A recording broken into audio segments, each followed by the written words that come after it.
Percentage एक important topic है। इसके क्वेश्चन ना सिर्फ वर्ड प्रॉब्लम्स में बल्कि ज्योमेट्री, डाटा एनालिसिस, ग्राफ, इन तमाम में परसेंटेज के क्वेश्चन शामिल हो। इसलिए इसको सिर्फ ये ना समझा जाए कि इसकी एक टाइप है और ये एक टॉपिक है, बल्कि ये एक एज ए टूल भी इस्तेमाल होता है मुख्तलिफ किस्म के क्वेश्चंस में। तो देखिए, what is percentage? Percentage is a part of 100। For example, अगर एक स्टूडेंट 85 मार्क्स लेता है आउट ऑफ 100, तो एक्चुअली उसने 85 आउट ऑफ 100। तो जो चीज भी 100 में से होती है, जितने नंबर भी या जितनी वैल्यू भी आउट ऑफ 100 होती है, उसको हम परसेंटेज कहते हैं। यानी कि ये मार्क्स 85 मार्क्स अगर 100 में से हैं, तो हम कहेंगे कि दिस इज इक्वल टू 85%। तो इसको फ्रैक्शन की फॉर्म में अगर हम एक्सप्रेस करें तो क्या होता है, हम लिख सकते हैं कि 85 आउट ऑफ 100, और इसको फिर हम कहते हैं कि ये 85% है। क्योंकि फ्रैक्शन फॉर्म में ये, जब हम इसको 100 को डिनोमिनेटर में लेकर आते हैं, तो ये क्या रिप्रेजेंट कर रहा है? 85 आउट ऑफ 100, जो कि 85% है। तो अगर किसी फ्रैक्शन में डिनोमिनेटर में 100 मौजूद है, तो numerator directly equal to percentage होगा। मसलन अगर हम कहें कि 15 आउट ऑफ 100, तो ये डायरेक्टली हम कह सकते हैं कि ये 15% है, क्योंकि डिनोमिनेटर में 100 आ रहा है। और अगर 100 नहीं आ रहा, तो बाज़ औक़ात हमें ज़्यादा लंबी चौड़ी कैलकुलेशन करने के बजाय हम उसको डायरेक्टली भी कन्वर्ट कर सकते हैं परसेंटेज में। मतलब अगर 5 आउट ऑफ 10 है, तो अगर मैं इसको 10 से मल्टीप्लाई कर दूं और 10 से डिवाइड कर दूं, तो ये सेम नंबर रहेगा, लेकिन ये बन जाएगा 50 ओवर 100, तो इक्वल टू 50% हो गया, क्योंकि डिनोमिनेटर में 100 आ गया। तो 5 ओवर 10 एक्चुअली किसके इक्वल है? 50% के इक्वल है। इसी तरह से अगर आप कहें 3 ओवर 20, तो ये कितने परसेंट है? आप इसको या तो डायरेक्टली 100 से मल्टीप्लाई कर दें, ये बन जाएगा 15%। यानी कि किसी नंबर को अगर 100 से मल्टीप्लाई कर दिया जाए, तब भी हम उसे कहते हैं कि वो परसेंटेज में कन्वर्ट हो गया। या फिर वही तरीका कि आप 3 ओवर 20 है, इसको 5 से ऊपर मल्टीप्लाई करें, 5 से नीचे क्यों किया? क्योंकि हमने नीचे 100 लेकर आना था। तो देखें, अब ये बन गया 15/100, जो कि इक्वल होता है 15%। तो परसेंटेज फ्रैक्शन फॉर्म में अगर डिनोमिनेटर 100 है, तो वो ऊपर वाला नंबर यानी कि न्यूमरेटर डायरेक्टली परसेंटेज ही कहलाता है।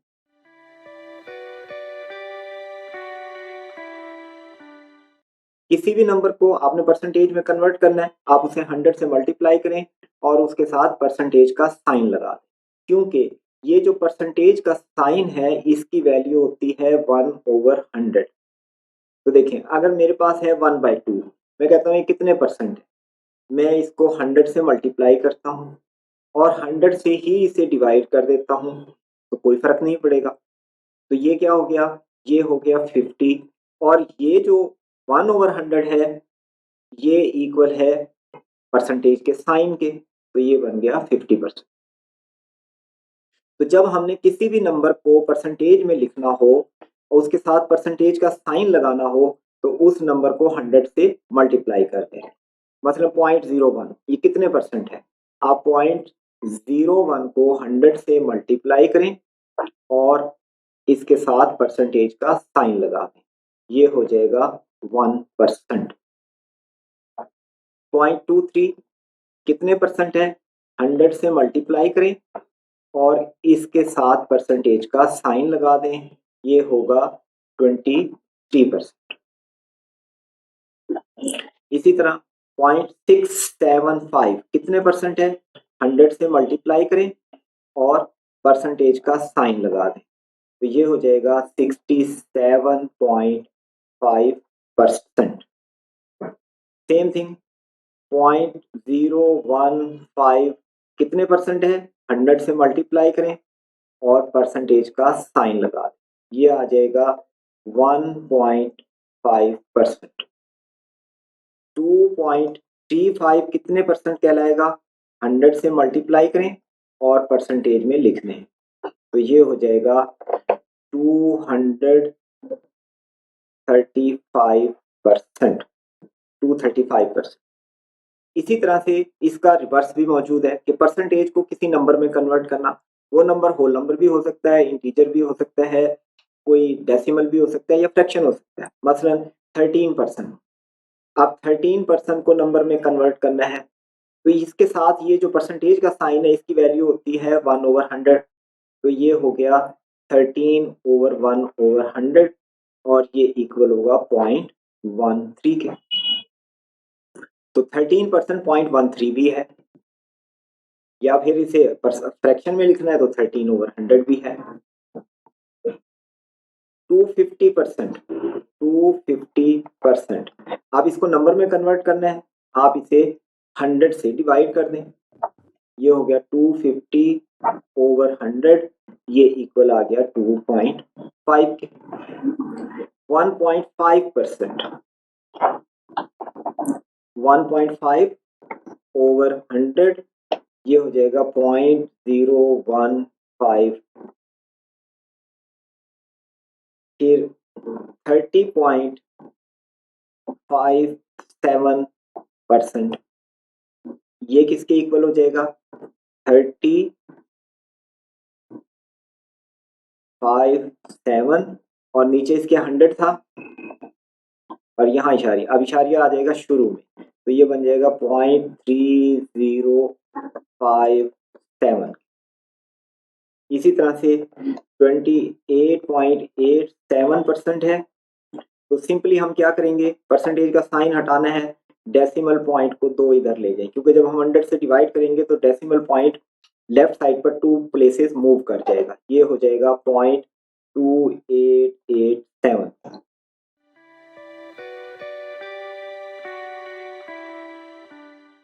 Finding percent of A number. अब यहाँ पर जो कंसेप्ट है वो एक्चुअली क्या है, जब हम लिखते हैं 5%, तो ये लिखा हुआ है 5 आउट ऑफ 100। तो अगर कहा जाए कि 5% ऑफ 300 बताएं, तो एक्चुअली हमारे से पूछा जा रहा है कि अगर 100 में से, यानी कि हाँ 100 में से 5 हो तो 300 में से कितनी क्वांटिटी होगी। तो जाहिर है अगर आप डायरेक्टली भी करना चाहें, हर 100 में 5 है तो 300 में 15 होंगे, लेकिन अगर हम मेथड से करें तो उसका क्या तरीका है, इसको आप लिखेंगे 5/100, और अगर आपने ट्रांसलेशन का टॉपिक पढ़ा हुआ है या उसकी वीडियो देखी हुई है तो आप कहेंगे कि ऑफ का मतलब होता है मल्टीप्लाई ऑफ 300, तो ये किसके इक्वल हुआ, 2 0 कैंसिल हो गए, ये आ गया 15, और देखेंगे इसे 15 ही आना था क्योंकि 5 आउट ऑफ 100 है, तो 200 में से 10 होगा, 300 में से 15 होगा, तो डायरेक्टली मेथड से करें तब भी वही है, अगर आप छोटा कोई क्वेश्चन है इजी सा है तो आप ऐसे भी कर सकते हैं।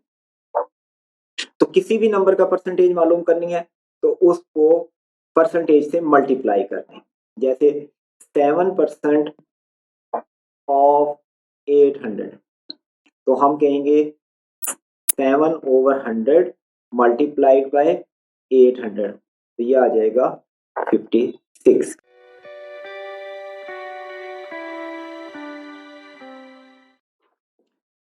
अब ये एग्जाम्पल को देखें, what is the number 5% of which is 10। अब इसे हम ट्रांसलेट करते हैं, ट्रांसलेट कैसे करेंगे, व्हाट इज द नंबर, हम कहते हैं x is the number, 5% of which की जगह x आएगा, 5% ऑफ दिस यानी कि x, तो इसका आ जाएगा मल्टीप्लाइड बाय 5%, इज की जगह आ जाएगा इक्वल 10, तो ये बन गया 5% ऑफ x इज 10, तो कितना आ गया, x multiplied by 5/100 is equal to 10, then x is equal to 100/5। ये आ गया 200। यानी कि आप इस क्वेश्चन को दोबारा इंटरप्रेट करें, what is the number 5% of which is 10। वो कौन सा नंबर है जिसका 5% 10 होता है। तो हम देखें कि 200 का अगर 5% लेंगे तो वो 10 होगा। इसका मतलब है what is the number, number क्या है x, तो x की वैल्यू कितनी आ रही है 200। इसलिए इस क्वेश्चन का आंसर है option A. Find the sum of money 11% of which is 1650। अब आप यहाँ पे कंफ्यूज मत हो, सम ऑफ मनी, मनी को नॉर्मली जब टेक्निकल वर्ड्स में बोला जाता है तो सम ऑफ मनी कहते हैं। जब हम कहते हैं सम ऑफ मनी, जैसे कि 10 रुपीज है, तो this is the sum of money which is equal to 10। तो सम ऑफ मनी एक नंबर ही है, कोई वैल्यू हो, इसलिए इसे कंफ्यूज मत करेंगे सम ऑफ मनी क्या चीज है। Find the sum of money, x is the sum of money. 11% of which, इसका 11% is 1650. So again x is equal to 1650 multiplied by 100 over 11 और ये इक्वल होगा 150 मल्टीप्लाइड बाय 100 के, और ये है 15,000। 15,000 का 11% 1650 के इक्वल है, जो के ऑप्शन ई में दिया गया है। 2 is what percent of 20? 2 is what percent x% of 20? देखिए मैंने इसको ट्रांसलेट किया है। अगर आपने ट्रांसलेशन को मजीद देखना है तो आप ट्रांसलेशन के लेसन की वीडियो देखें, जो कि इसी चैनल की नस्ट की प्लेलिस्ट में मौजूद है। तो मैंने ट्रांसलेट कैसे किया, 2 इज का मतलब होता है इक्वल, व्हाट परसेंट x%, क्योंकि परसेंट को अंदर हम x लिख रहे हैं तो नीचे 100 लगाएंगे तो वो परसेंटेज में कन्वर्ट होगा। ऑफ का मतलब होता है मल्टीप्लाई 20, तो ये आ गया, x की वैल्यू हमने लेनी है, तो x is equal to 2 into 100 over 20 and this is equal to 10, जो कि ऑप्शन डी में दिया है।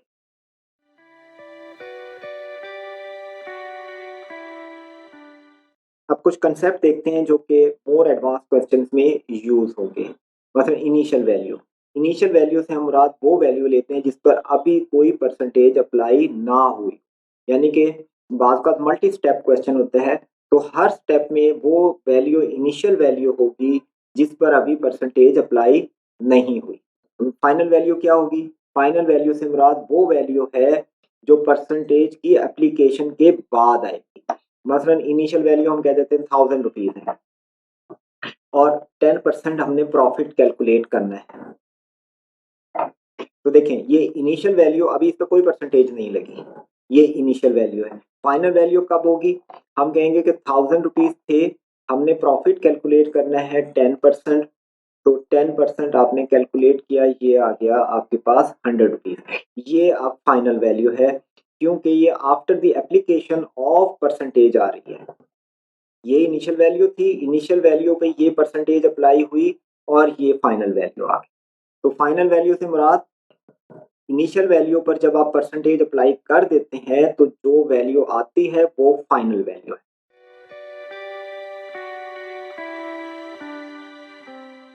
अब एक और एग्जांपल देखें, what is x is 20% of 800।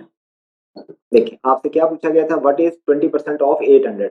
हम कहेंगे x इज, व्हाट की जगह हमने x यूज किया, इज की जगह इक्वल 20% ऑफ 800, तो x is equal to 20 over 100 multiplied by 800, ये इक्वल आ गया आपके पास 160, जो कि ऑप्शन सी में है।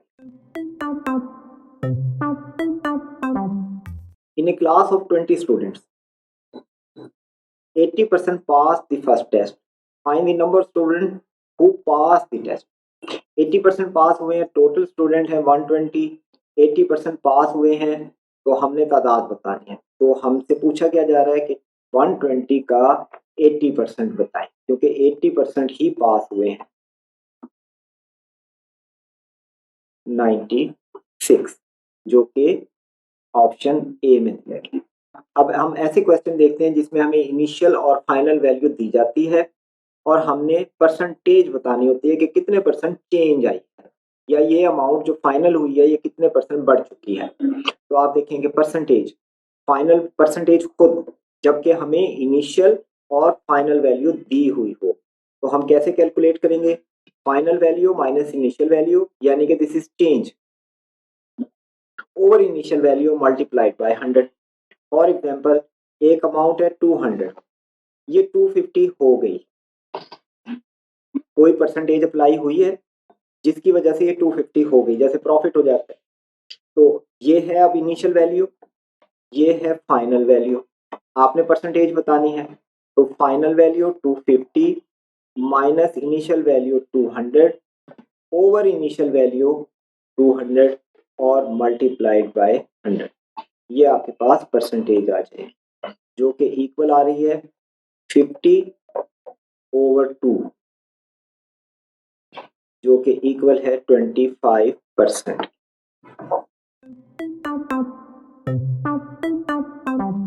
A word processing operator type 44 words per minute. After practice, the operator speed increased to 55 words per minute. कितने परसेंट चेंज आई? तो हम कहेंगे ये इनिशियल वैल्यू, ये फाइनल वैल्यू, क्योंकि शुरू में उसकी स्पीड इतनी थी, प्रैक्टिस के बाद इतनी हो गई। कितने परसेंट चेंज आ रही है? Final value minus initial value over initial value multiplied by 100, तो ये हमारे पास परसेंटेज आ जाएगी, जो कि इक्वल आ रही है 11 मल्टीप्लाइड बाय 100,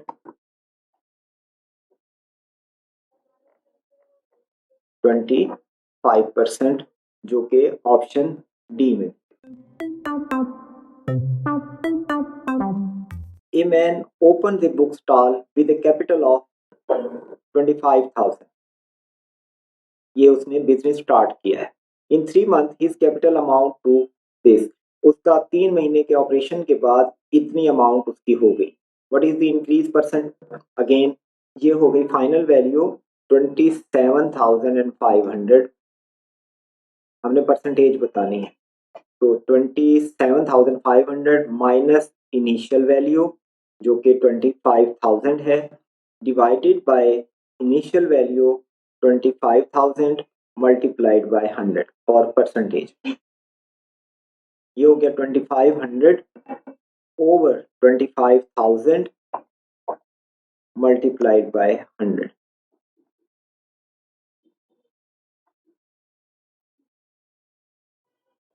और ये इक्वल है 10%, जो कि ऑप्शन सी में।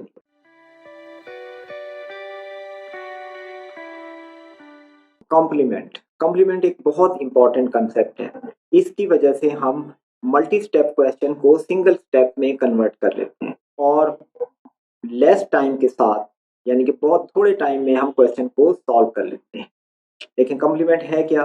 कोई भी चीज ओरिजिनल हालत में, जो चीज भी ओरिजिनल हालत में है, अभी उसके ऊपर कोई परसेंटेज या चेंज नहीं आई, तो वो हम कहते हैं कि 100% है। जो चीज भी ओरिजिनल है वो 100% है। अब फॉर एग्जांपल हम ये कहते हैं कि ये 20% कम हो गई, 20% कम हो गई, जैसे लॉस हो जाता है या आप खर्च कर देते हैं, बाकी कितनी बची? ये कॉम्प्लीमेंट है। बाकी जाहिर है टोटल थी 100%, 20% कम हो गई तो बाकी बच गई 80%। This is the complement of 20%, यानी कि जिस परसेंटेज के हमने कॉम्प्लीमेंट लेना है, जिसको कम करना है, उसको टोटल यानी कि 100 में से माइनस कर दें।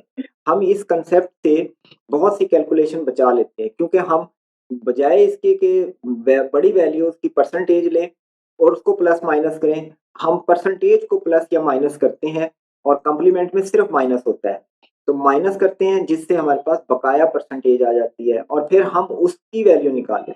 फॉर एग्जाम्पल, अगर 1000 रुपीज है और 10% जो है ना उसमें से खर्च कर दिया, अब बाकी क्या बचेगा?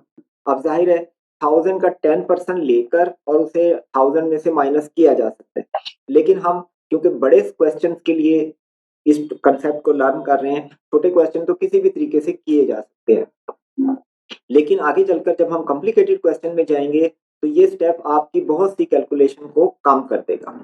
तो आप देखें इसमें 1000 रुपीज थे, 10% लॉस हो गया या खर्च हो गए, तो बाकी कितने बचे? 90%। तो हम 1000 का 90% लेते हैं तो हमारे पास ये अमाउंट बची हुई आती। देखिए अब इसमें भी पहले हम 10% लेते, वो आता 100, फिर हम 1000 में से माइनस करते 900 ही बचता, लेकिन हमने क्या किया, हमने परसेंटेज को माइनस कर दिया, हमने 10% कम किया, 90% बच गई, तो बची हुई अमाउंट हमने निकाल ली, क्योंकि जो चीज भी असल हालत में है वो 100% है। तो 1000 100% था, उसमें से 10% हो गया कम, बाकी कितना बचा? 90%। तो हमने 90% ले लिया।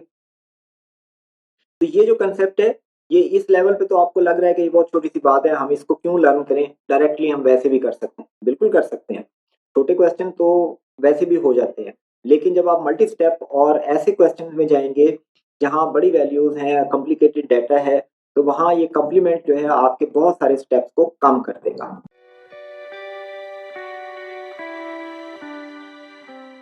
इन school there are 400 of whom 70% are boys, जिसमें से 70% बॉयज हैं। What is the number of girls? देखें टोटल स्टूडेंट हैं 400, अब अगर 70% बॉयज हैं तो गर्ल्स कितनी होंगी? 30%, क्योंकि टोटल क्लास है 100%, 70% बॉयज तो 30% गर्ल्स, तो हम इसका डायरेक्ट 30% ले लेते हैं। 120 120 आर दी गर्ल्स, जो कि ऑप्शन बी में दिया गया। A man has rupees 2000 and spent 18% of it.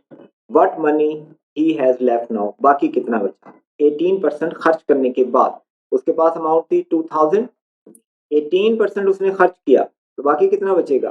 देखिए 100 में से 18% माइनस कर दें, 100 टोटल होती है अमाउंट, ये 2000 100% है, इसमें से 18% अगर गया तो बाकी कितना बचा? तो ये 82% बच गया। तो अब हम 82 का डबल करें 164 और एक सिफर लगे, ये अमाउंट आपके पास बची हुई आ गई, जो कि ऑप्शन डी में दिया गया। जब 18% स्पेंड हो जाएगा तो 82% बच जाएगा, तो हमने बची हुई अमाउंट बतानी थी। Left now, what money left now, बाकी कितनी बची? तो 82% बची, इसलिए ये आंसर आ गया।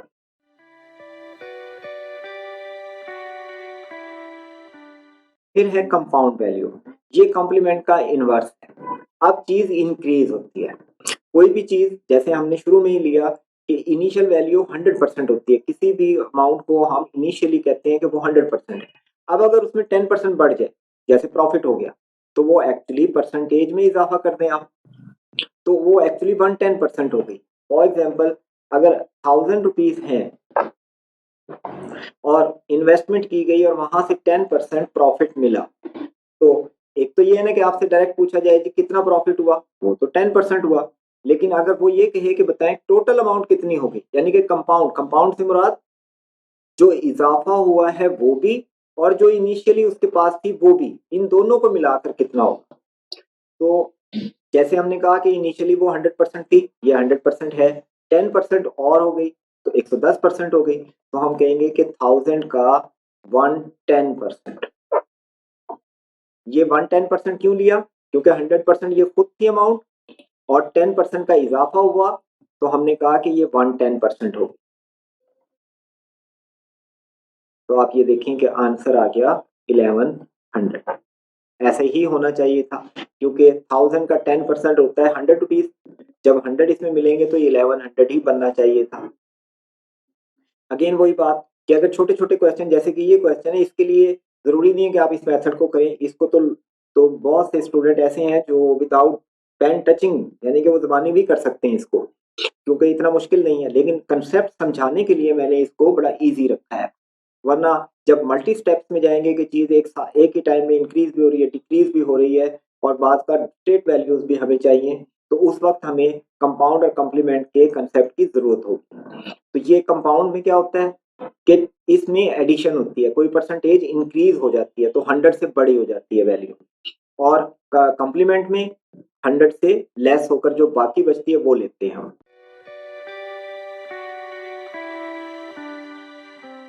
अब एक एग्जांपल देखें, a man started A business with the capital of 50,000, he gets 12% profit, what amount he has in the business. अब बिजनेस में कितनी अमाउंट है, देखें उसके पास 50,000 अमाउंट थी, अब 12% उसका प्रॉफिट हुआ और वो पूछ रहा है कि अब उसके पास टोटल बिजनेस कितने का हो, यानी कि टोटल वैल्यू ऑफ बिजनेस क्या है। 50,000 तो थी, 12% प्रॉफिट ऐड हो गया इसमें, तो हम कहेंगे कि ये 112% हो गई। अब इसका 112% हम कैलकुलेट करते हैं और ये इक्वल है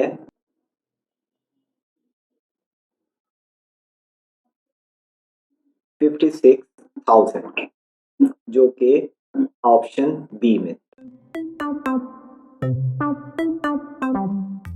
petrol price increases by 5%. What will be the new price if the existing price is rupees 80? देखिए 80 इसकी वैल्यू है और 5% इंक्रीज हो गया, तो इसका मतलब है ये 105% हो गया, ये आ गया 84, जो कि ऑप्शन बी में दिया। देखिए अब इसमें भी वही चीज थी, इनिशियली प्राइस थी 80, 5% इंक्रीज हुई तो 105% हो गई। तो अब न्यू प्राइस कितनी है 84, क्योंकि 4 रुपीज 5% के इक्विवेलेंट है जो इसमें ऐड होकर हमारे पास आया है। हम अलग-अलग भी कर सकते थे, लेकिन क्योंकि हमने 105% लिया है इसलिए वो ऐड होकर हमारे पास आया है, क्योंकि हमने परसेंटेज में 5% ऐड कर दिया था।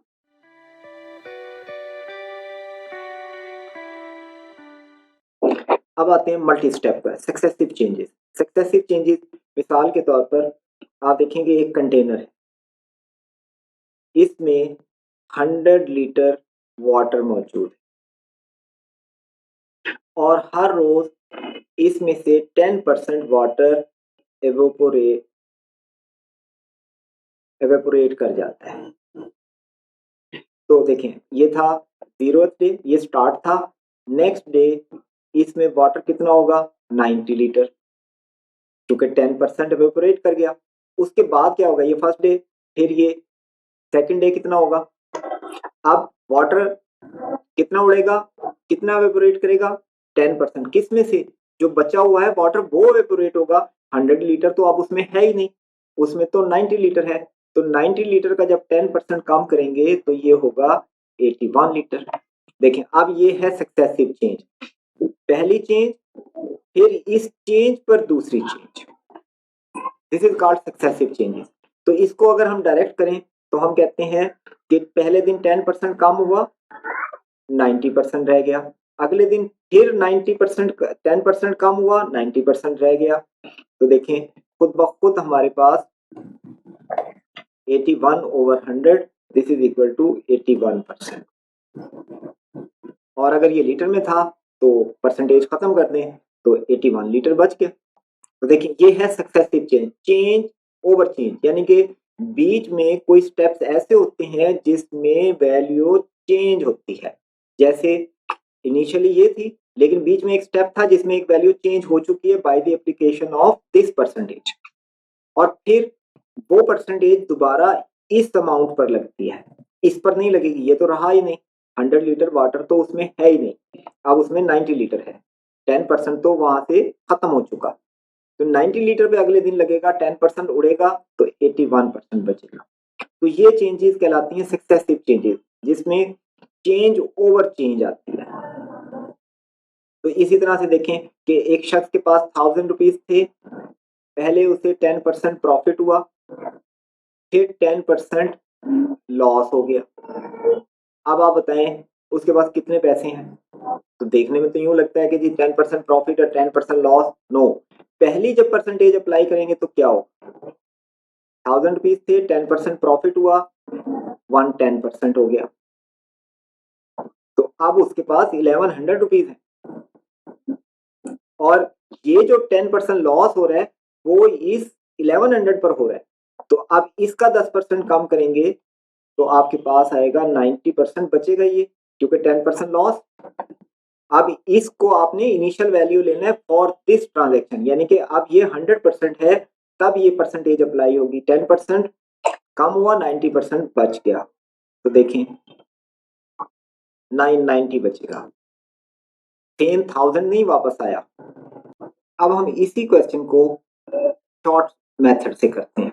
देखें 1000 रुपीज आपको दिए गए, पहले 10% प्रॉफिट हुआ, फिर 10% लॉस हुआ, हमने बताना है उसके पास कितने पैसे। अभी हमने किया था 990 आंसर आया था, तो अब हम कहेंगे कि उसके पास 1000 थे, 10% इंक्रीज हुआ, 110% हो गया, 10% लॉस हुआ, 90% बच गया। अब आप देखेंगे डायरेक्टली आपके पास 990 आ, क्योंकि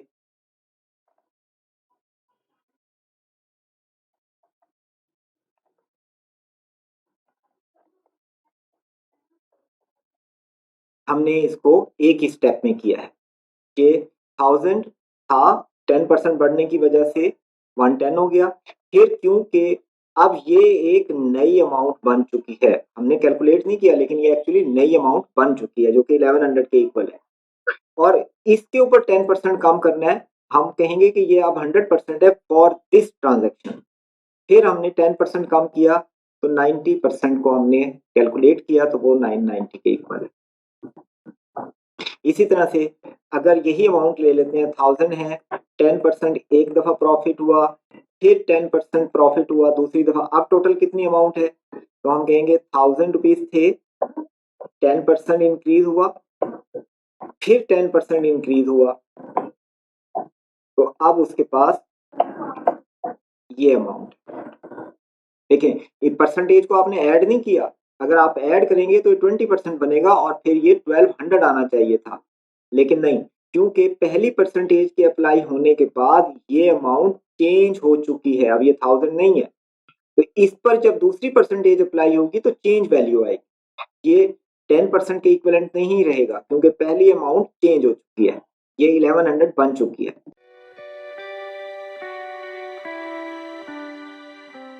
A man spent 10% of his money. After spending 60% of the remainder, he has rupees 72 left, यानी कि आखिर में बचे हैं। पहले उसने 10% स्पेंड किया, मैं इसे लिख लेता हूं कि 10% कम हुआ। आफ्टर स्पेंडिंग फिर स्पेंड किया है, लेकिन अब हमें गौर करना पड़ेगा of what amount, of the remainder, यानी कि इसको खर्च करने के बाद जो बचा उसमें से 60% खर्च हुआ, तो हम कहेंगे कि उसके पास अगर अमाउंट थी पी, उसमें से 10% खर्च किया तो उसके पास 90% बचा। अब ये वाला काम हो चुका, 10% खर्च हो गया क्योंकि 90% बच गया। अब ये जो बचा है इसमें से उसने 60% जो है वो स्पेंड किया, तो इसमें से अगर वो, अब ये 100% है, ये जो अमाउंट है ये अब 100% है, अगर अब इसमें से 60% कम करेंगे तो 40% बच जाएगा, जो कि इक्वल कितने के दिया है, 72 के। तो अब आप इसको P की वैल्यू लें तो ये सारे कैंसिल होकर आपके पास बचेगा 200। तो P जो उसके पास इनिशियल अमाउंट थी वो 200 थी, जो कि ऑप्शन सी में दी। In a screening process of 5600 candidates, 20% of the candidates were disqualified in the first test. First test में 20% डिस्क्वालीफाई हो गए, यानी कि 20% कम हो गए, जो बाकी होंगे वो दूसरे टेस्ट में जाएंगे, जाहिर है जो वो फेल हो गए स्टूडेंट वो तो सेकंड टेस्ट में नहीं जाएंगे, तो जो बाकी बचेंगे फेल होने के बाद जो पास हुए हैं वो सेकंड टेस्ट में जाएंगे। सेकंड टेस्ट में फिर 40% जो है डिस्क्वालीफाई हो गए, तो जो दोनों टेस्टों में क्वालिफाई करेंगे वो पूछे जा रहे हैं, how many candidate qualified the test, तो टोटल कितने थे 5600। देखें आप 5600 थे, 20% उसमें से डिस्क्वालीफाई हुए फर्स्ट टेस्ट में, तो सेकंड टेस्ट में 80% जाएंगे, ये वो लोग हैं जो क्वालिफाई कर चुके हैं फर्स्ट टेस्ट। अब खत्म, अब ये हमारे पास अमाउंट आ गई। अब इसमें से 40% लेस होंगे, तो अब ये 100% है फॉर दिस ट्रांजेक्शन, तो 60% क्वालिफाई कर जाएंगे। 40% डिसक्वालीफाई हुए तो 60% क्वालिफाई करके, तो यहां से आप कैलकुलेट करें इसे, तो ये इक्वल होगा 2688, जो कि ऑप्शन ए में है। A business person started a business with a capital of 80,000. His first year accumulated profit was 10%. Second year profit was 20%. What was the total amount after second year? देखें, अब उसने 80,000 से business start किया है। पहले उसे 10% प्रॉफिट हुआ, yes. फिर उसे 20% प्रॉफिट हुआ। जब पहली दफा उसको प्रॉफिट हुआ तो उसके पास टोटल अमाउंट होगी 110%, क्योंकि 10% प्रॉफिट हुआ है। अब ये नई अमाउंट बन गई। अब इस पर 20% प्रॉफिट हुआ तो ये 120% हो गया टोटल। तो अब आप इसे कैलकुलेट कर लें।